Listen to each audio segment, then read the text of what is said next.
Continue करते हैं। तो कल हमने आप लोगों को सीरीज लिख पाया था -i + i -1 + m इफेक्ट की सीरीज थी। अब उससे रिलेटेड आज हम लोग क्वेश्चन देखेंगे। सीरीज को याद करना क्यों इम्पोर्टेंट था, क्योंकि आज चूंकि आपको क्वेश्चंस करवाने वाले थे तो उस सीरीज का बार बार यूज होगा, इसलिए मैंने बोला था कि आप सीरीज को खूब अच्छे से याद करके आएंगे और उसकी कंपैरेटिव स्टडी भी करके आएंगे। तो सबसे पहला क्वेश्चन मैं आपको दे रहा हूँ। फर्स्ट क्वेश्चन आप नोट करिए। क्वेश्चन लिखेगा,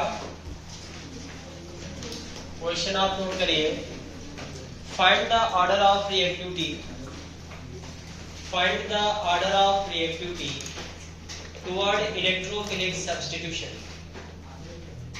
Find the order of reactivity toward electrophilic substitution. Find the order of reactivity toward electrophilic substitution.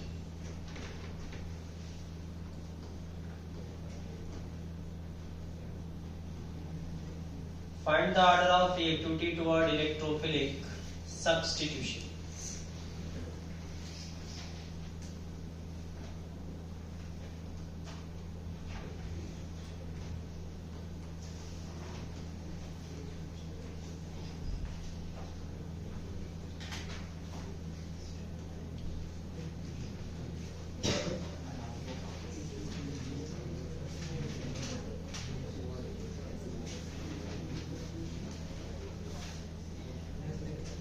इसमें आपको रिएक्टिविटी का ऑर्डर बताना है।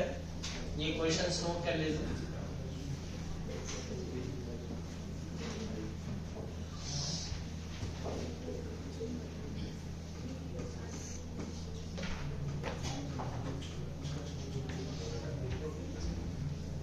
Find the order of reactivity toward electrophilic substitution. देखिए क्या मतलब है इसका, कि जैसे यहाँ पर एक कंपाउंड्स लिए गए और अगर इनके बीच में अगर कोई इलेक्ट्रोफाइल रख दे तो आपको बताना है कि इलेक्ट्रोफाइल की तरफ इनमें से किसकी रिएक्टिविटी सबसे फास्ट होगी, मतलब इलेक्ट्रोफिलिक सब्स्टिट्यूशन किसमें सबसे ज्यादा होगा, सबसे फास्ट रिएक्टिविटी किसकी। तो कल मैंने आपको क्या बताया था कि रिंग में इलेक्ट्रॉन की डेंसिटी जितनी ज्यादा होगी, मतलब नेगेटिव चार्ज जितना ज्यादा होगा, उसकी रिएक्टिविटी उतनी ही फास्ट होगी। आप ऐसे समझिए कि यहाँ पे हम ग्रुप देखते हैं NO2। NO2 बताइए कौन से ग्रुप को बिलोंग करता है, इसका कौन कौन सा इफेक्ट होता है, -i और -n, ये दोनों होता है। क्लोरीन का बताइए कौन कौन सा इफेक्ट होता है, -i और +n, दो इफेक्ट होता है। CH3 का बताइए कौन कौन सा इफेक्ट है, +i और +n। OH का बताइए कौन कौन सा इफेक्ट है, +m और -m। बात समझ में आ रही है। अब आप ऐसे देखिए कि -i और -m इफेक्ट वाले जो ग्रुप होते हैं वो रिंग के अंदर चार्ज कैसा क्रिएट करेंगे, नेगेटिव चार्ज। तो चूंकि NO2 स्ट्रॉन्ग -i और स्ट्रॉन्ग -m है, इसका मतलब है कि यहाँ पे नेगेटिव काफी बड़ा होगा। यहाँ अगर हम देखें तो रिंग में नेगेटिव छोटा होगा, यहाँ थोड़ा छोटा नेगेटिव होगा और यहाँ पे बड़ा नेगेटिव। Cl बताइए कैसा इफेक्ट को शो करता है, -i और +n, लेकिन कौन सा इफेक्ट इसका डोमिनेंट होता है, -i की वजह से यहाँ पे चार्ज कैसा होगा, पॉजिटिव। और अगर हम इसको देखें तो इसका कौन सा इफेक्ट डोमिनेंट इफेक्ट है, +m इफेक्ट अगर डोमिनेंट है तो अंदर क्या क्रिएट करने वाला है, नेगेटिव। लेकिन आप देखिए NO2 +m इफेक्ट डोमिनेंट है तो NO2 अंदर क्रिएट करता है माइनस, लेकिन अगर इसका +m इफेक्ट डोमिनेंट है तो अंदर चार्ज कैसा आएगा, +m इफेक्ट डोमिनेंट है तो अंदर कैसा चार्ज, -i -m, सॉरी ये -i और -m है तो अंदर चार्ज कैसा आएगा, पॉजिटिव।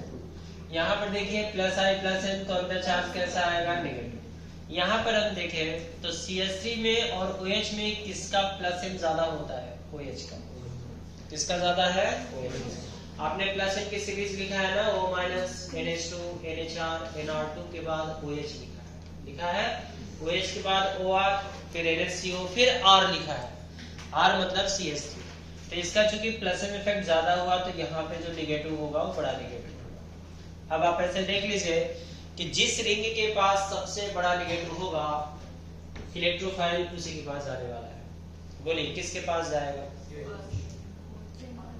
भाई यहाँ पे नेगेटिव सबसे बड़ा है, इसका मतलब है कि इसकी रिएक्टिविटी फास्ट होगी, तो सबसे फास्ट रिएक्टिविटी बताइए किसकी होगी, फिफ्थ की, उसके बाद फोर्थ की, उसके बाद थ्री के बाद बोलिए इन दोनों में 2 और 2 के बाद फिर क्या हम बोल सकते हैं, ये इलेक्ट्रोफिलिक सब्स्टिट्यूशन का ऑर्डर होगा, नोट डाउन कर लीजिए, रिएक्टिविटी का ऑर्डर होगा, reactivity toward electrophilic substitution. Next heading आप लोग दीजिए, compare the acidic strength of alcohol and phenol.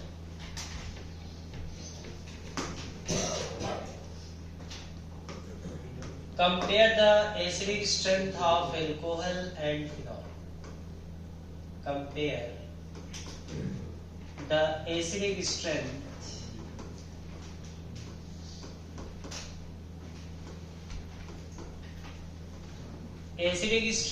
of alcohol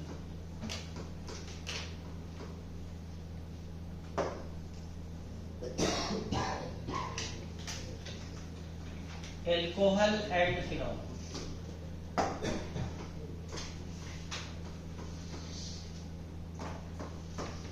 बताइए एल्कोहल और फिनॉल में कौन ज्यादा स्ट्रॉन्गर एसिड होता है, क्या रीजन?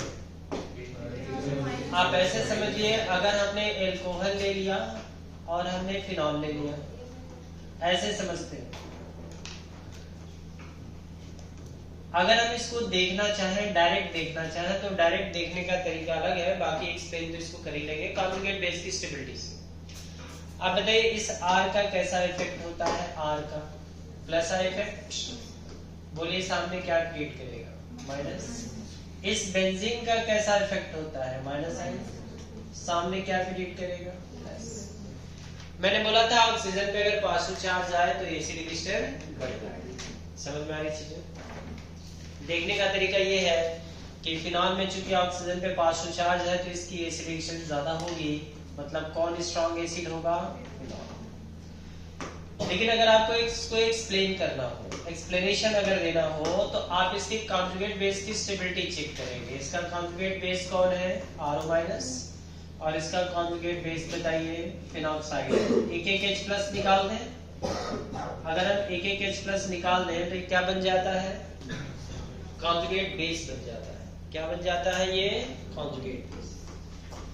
और लास्ट क्लास में मैंने एसिड बेस का कॉन्सेप्ट आपको बताया था, तो आप बताइए इन दोनों में कौन सा कॉन्जुगेट बेस मोर स्टेबल है, phenoxide, due to higher number of resonating structures.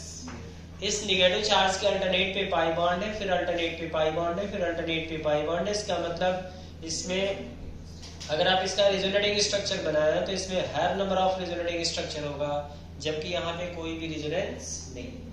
तो आप बताइए इन दोनों कॉन्जुगेट बेस में कौन सा कॉन्जुगेट बेस ज्यादा स्टेबल है, फिनॉक्साइड। तो हम क्या बोल सकते हैं कि phenoxide ion is more stable base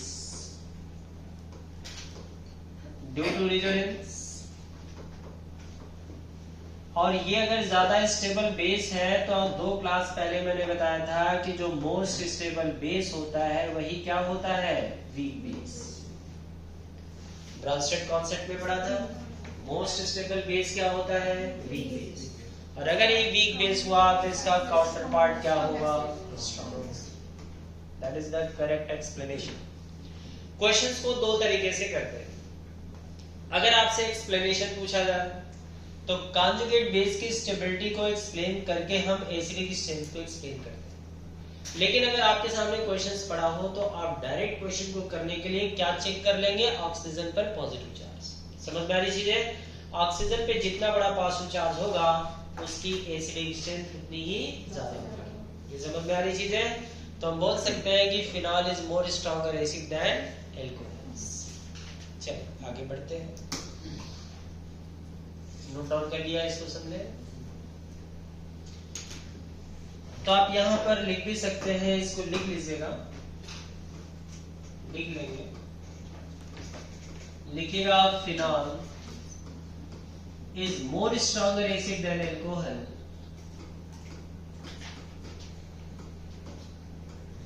than alcohol because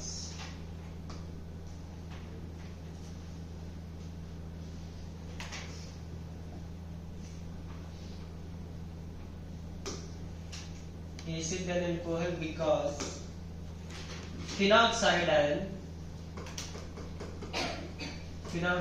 ion is more stable base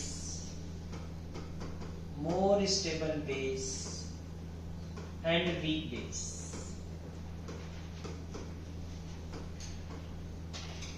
Due to higher number of resonating structure,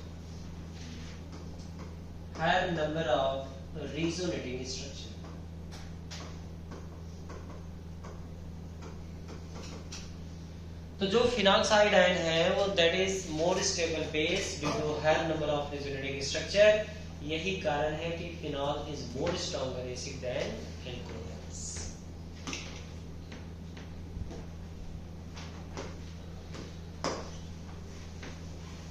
अगला हेडिंग ऑफ दिस है acidic strength of phenol. Acidic strength of phenol.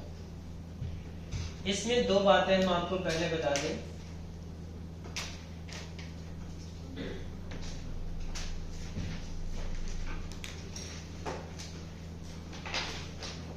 जैसे हमने phenol लिया है तो इस phenol के ortho position, Meta position और पैरा पोजीशन ध्यान रखिए.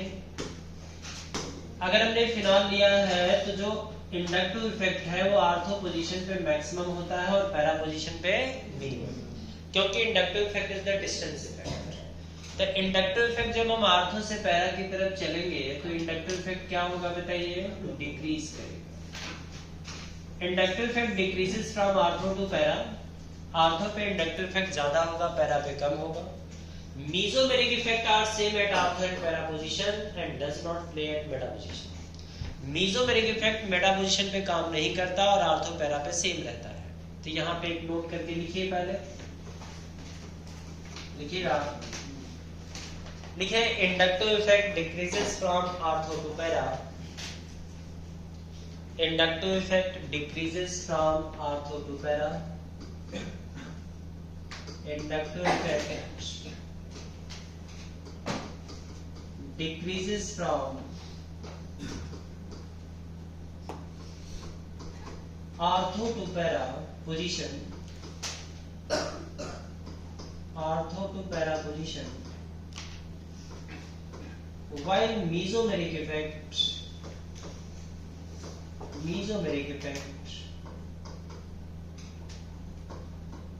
does not play at beta position. Does not play at beta position.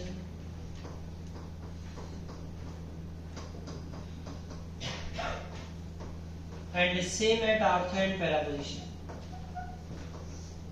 Same at ortho and para position.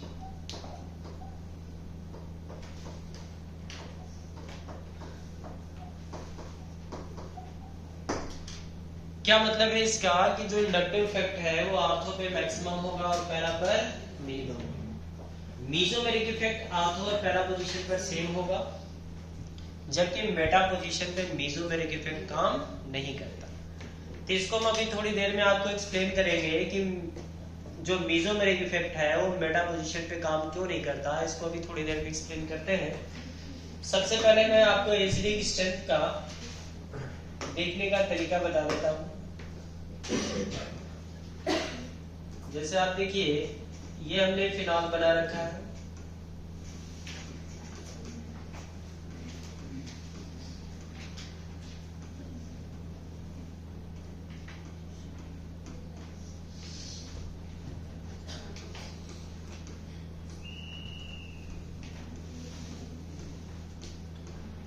अगर फिनॉल में रिंग के अंदर आर्थो, मेटा और पैरा पोजीशन, मान लीजिए कि अगर कोई माइनस आई या माइनस एम इफेक्ट का ग्रुप लगा हो, तो आप बताइए माइनस आई और माइनस एम इफेक्ट का अगर ग्रुप लगा है तो ऑक्सीजन पे कैसा चार्ज क्रिएट करेगा? Positive charge. क्योंकि माइनस आई माइनस एम इफेक्ट का ग्रुप मतलब जो इलेक्ट्रॉन को अपनी तरफ खींचेगा, तो इलेक्ट्रॉन को खींचेगा तो रिंग में पास टू, तो ऑक्सीजन पर भी क्या चार्ज आएगा, पॉजिटिव। अगर फिनॉल में मान लीजिए कि कोई प्लस आई या प्लस इफेक्ट का ग्रुप लगा हो, तो आप बताइए ऑक्सीजन पे कैसा चार्ज आएगा, नेगेटिव। और आपने अभी क्या पढ़ा कि ऑक्सीजन पे अगर पॉजिटिव चार्ज आया तो एसिडिफिकेशन बढ़ जाती है, क्योंकि ऑक्सीजन की इलेक्ट्रोनेगेटिविटी बढ़ जाती है। और आपने ब्रांचेड एसिड में देखा कि FH is more stronger than OH and OH is more stronger than NH। इसका मतलब ये हुआ कि अगर रिंग में प्लस आई प्लस इफेक्ट का ग्रुप लगा होगा तो एसिड की स्ट्रेंथ को कम करेगा, और माइनस आई माइनस इफेक्ट का ग्रुप लगा होगा तो एसिड की स्ट्रेंथ को बढ़ाएगा। समझ में आ रही चीज है? तो आप नोट डाउन कर लीजिए अच्छे से, इस चीज को अच्छे से कर लीजिए, फिर इसके बाद क्वेश्चंस आपको दिखाते हैं।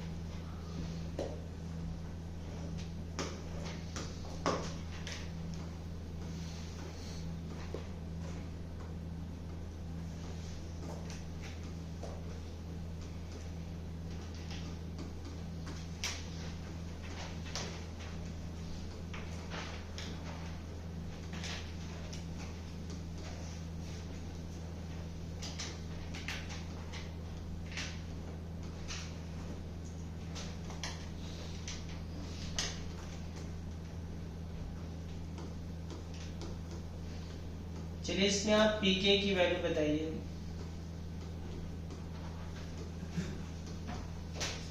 इसमें आपको पीके की वैल्यू बतानी है, पीके।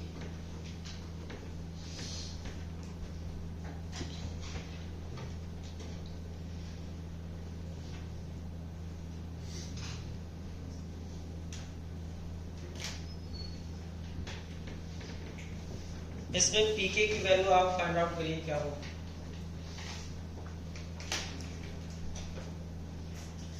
सबसे पहले इसमें आप एसिडिफिकेशन का ऑर्डर बताइए। वही के का ऑर्डर होगा, उसका रिवर्स करेंगे तो क्या आ जाएगा, पीके। ये तो आपने पढ़ा था ना कल।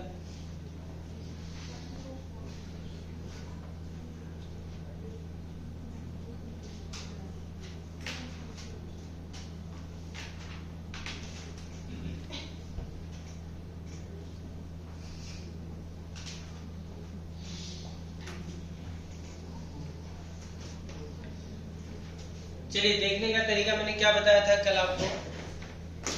कैसे क्वेश्चन को सोचेंगे, ऐसे देखेंगे। ध्यान दीजिए, सब में बताइए क्या प्रेजेंट है, OH। सब में क्या प्रेजेंट है, OH। अच्छा, OH के जस्ट बगल में क्या लगा है, बेंजीन। क्या लगा हुआ है, बेंजीन का कैसा इफेक्ट होता है, माइनस आई।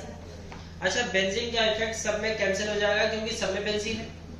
अगर इसी में कोई एक ऑप्शन ऐसा होता जहां पे बेंजीन ना होता तो फिर आप बेंजीन के इफेक्ट को भी कंसीडर करते हैं कंपेयर करने के लिए।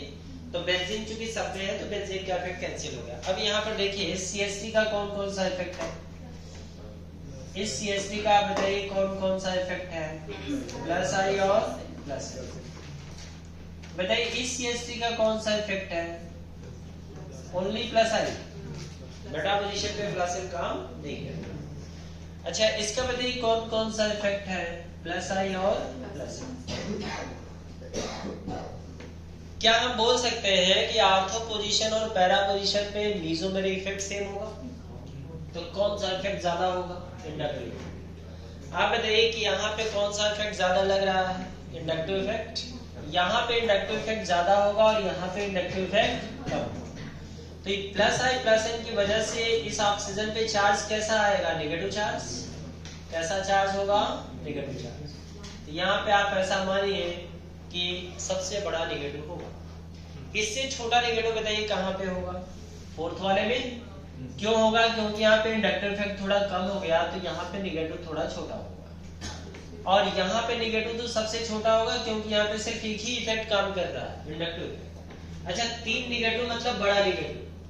वो 3 2 1 बनाया है, मतलब आप ये समझ पाए कि कहाँ बड़ा नेगेटिव और कहाँ छोटा नेगेटिव। अब आप बताइए कि इन चारों में सबसे ज्यादा स्ट्रॉन्गर एसिड कौन है, फिनॉल। ऑक्सीजन पे जितना बड़ा पॉजिटिव उतना स्ट्रॉन्गर एसिड और जितना बड़ा नेगेटिव उतना वीकर एसिड। क्वेश्चंस को इस तरीके से करेंगे तो क्वेश्चन क्विकली हो जाएगा। समझ में आ रही चीजें। जैसे आप नीट एग्जामिनेशन में क्वेश्चंस होते हैं, सॉल्व करने के लिए आपके पास केवल 40-45 सेकंड का टाइम होता है। क्वेश्चंस को समझने में, सॉल्व करने में 40 से 45 सेकंड ही लगाना है, इससे ज्यादा नहीं लगाना। तो आपको डायरेक्ट क्या चेक करना है, ऑक्सीजन पे पॉजिटिव चार्ज चेक कर लीजिए, तुरंत आपका क्वेश्चन बन जाएगा। तो आप देख लीजिए यहाँ पे इन चारों में आप बताइए किनकी एसिडिकेशन सबसे ज्यादा है, थर्ड की। थर्ड के बाद बोलिए कौन है, 2 हो, सबसे छोटा नेगेटिव तो स्ट्रॉन्ग एसिड, उसके बाद 4, वेरी गुड, उसके बाद फर्स्ट। अब ये जो ऑर्डर आया ये किसका ऑर्डर है, एसिडिकेशन। जो एसिडिकेशन का ऑर्डर है वही किसका ऑर्डर होगा, के का। समझ में आ रही है, हाई के स्ट्रॉन्ग एसिड। तो अब आपसे पूछा गया था पीके का ऑर्डर, के का नहीं, किसका पूछा गया है, तो पीके बराबर माइनस लॉग के, आपने पढ़ा है ना, पीके इज इक्वल टू क्या होता है बताओ, माइनस लॉग के। पीके और के में कैसा रिलेशन होता है, इनवर्सली, लास्ट क्लास में डिस्कस किया था। तो अगर के ज्यादा है तो पीके कम, तो पीके का ऑर्डर क्या हो जाएगा इसमें, इसका जस्ट रिवर्स कर देंगे, 3 2 4। समझ में आ गया है, चलिए नोट डाउन कर लीजिए, अगला क्वेश्चन नोट करिए।